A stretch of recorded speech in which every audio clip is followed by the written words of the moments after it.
Hello दोस्तों, मैं हूँ आपकी दोस्त डॉक्टर राधिका और आज मैं आपको बताऊंगी धातु रोग क्या होता है, इसके क्या कारण है और इसको ठीक करने के घरेलू उपायों के बारे में।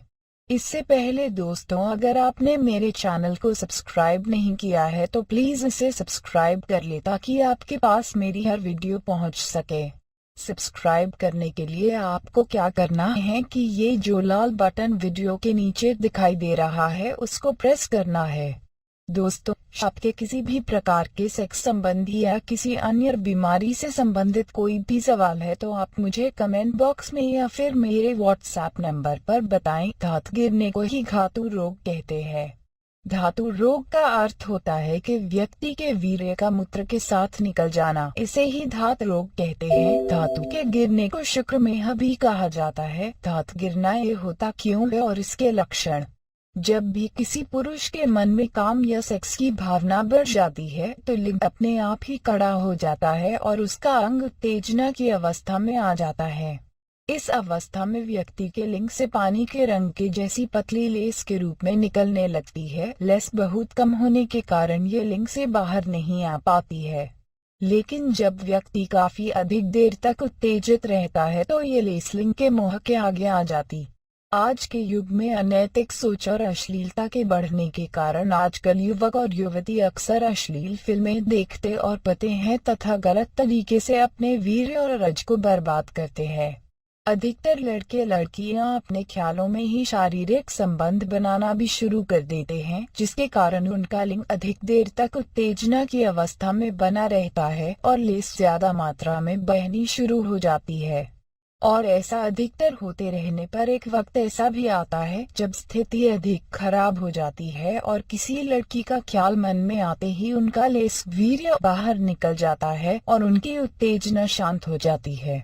ये एक प्रकार का रोग है जिसे शुक्रमेह कहते हैं। वैसे इस लेस में वीर्य का कोई भी अंश देखने को नहीं मिलता है, लेकिन इसका काम पुरुष यौन की नाली को चिकना और गीला करने का होता है, जो संबंध बनाते वक्त वीर्य की गति से होने वाले नुकसान से लिंग को बचाता है। धातु रोग का प्रमुख कारण है अधिक कामुक और अश्लील विचार रखना, मन का अशांत रहना, अक्सर किसी बात या किसी तरह का दुख मन में होना, दिमागी कमजोरी होना, व्यक्ति के शरीर में पोषक पदार्थों और तत्वों व विटामिन की कमी हो जाने पर, किसी बीमारी के चलते अधिक दवाई लेने पर व्यक्ति का शरीर कमजोर होना और उसकी प्रतिरोधक क्षमता की कमी होना, अक्सर किसी बात का चिंता करना, पौरुष द्रव का पतला होना, यौन अंगों के नसों में कमजोरी आना, अपने पौरुष पदार्थ को व्यर्थ में निकालना व नष्ट करना, हस्तमैथुन अधिक करना। धातु रोग के लक्षण है मलमूत्र त्याग में दबाव की इच्छा महसूस होना। धातु रोग का इशारा करती है लिंग के मुख से लार का टपकना,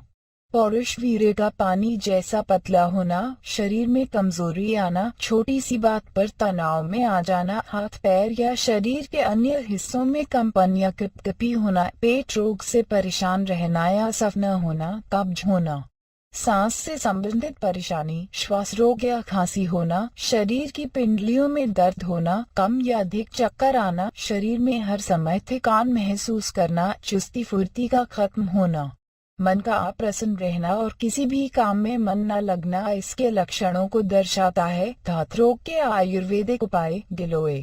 धातु रोग से मुक्ति प्राप्त करने के लिए 2 चम्मच गिलोय के रस में 1 चम्मच शहद मिलकर लेना चाहिए। आंवले। प्रतिदिन सुबह के वक्त खाली पेट 2 चम्मच आंवले के रस को शहद के साथ लें, इससे जल्द ही धातु पुष्ट होने लगती है। सुबह शाम आंवले के चूर्ण को दूध में मिलाकर लेने से भी धातु रोग में बहुत लाभ मिलता है। तुलसी। 3 सेकंड 4 ग्राम तुलसी के बीज और थोड़ी सी मिश्री दोनों को मिलाकर दोपहर का खाना खाने के बाद खाने से जल्दी ही लाभ होता है। सफेद मूसली। अगर 10 ग्राम सफेद मूसली का चूर्ण में मिश्री मिलाकर खाया जाए और उसके बाद ऊपर से लगभग 500 ग्राम गाय का दूध पी लें तो अत्यंत लाभकारी होता है। इस उपाय से शरीर को अंदरूनी शक्ति मिलती है और व्यक्ति के शरीर को रोगों से लड़ने के लिए शक्ति मिलती है। उड़द की दाल। अगर उड़द की दाल को पीसकर उसे खांड में भून लिया जाए और खांड में मिलाकर खाएं तो भी जबरदस्त लाभ जल्दी ही मिलता है। शतावरी मुलहठी। 50 ग्राम शतावरी, 50 ग्राम मुलहठी, 25 ग्राम छोटी इलायची के बीज, 25 ग्राम विंशलोचन, 25 ग्राम शीतल चीनी और 4 ग्राम भंग भस्म, 50 ग्राम साग मिश्री लेकर इन सभी सामग्रियों को सुखाकर बारीक पीस लें। पीसने के बाद इसमें 60 ग्राम चांदी का वक मिलाएं और प्राप्त चूर्ण को 60 ग्राम सुबह शाम गाय के दूध के साथ लें। जामुन की गुठलियों को धूप में सुखाकर उसका पाउडर बना लें और उसे रोज दूध के साथ खाएं। कुछ हफ्तों में करने पर ही आपका दांत गिरना बंद हो जाएगा। कौंच के बीज, अगर आपका वीर्य पतला है तो 100 ग्राम की मात्रा में मखाने और कौंच के बीज लेकर उन्हें पीसकर उनका चूर्ण बना लें और फिर उसमें 200 ग्राम पीसी हुई मिश्री मिला लें। अब इस मिश्रण के रोज आधा चम्मच को गुनगुने दूध में मिलाकर पिएं। इससे आपका जल्द ही बहुत अधिक लाभ मिलेगा। दोस्तों, ये उपाय पुराने से भी पुराने दांत रोग को ठीक कर देता है। आपको मेरी वीडियो अगर अच्छी लगे तो इसे शेयर, लाइक और मेरे चैनल को सब्सक्राइब करना मत भूलिए। इस वीडियो को देखने के लिए आपका शुक्रिया।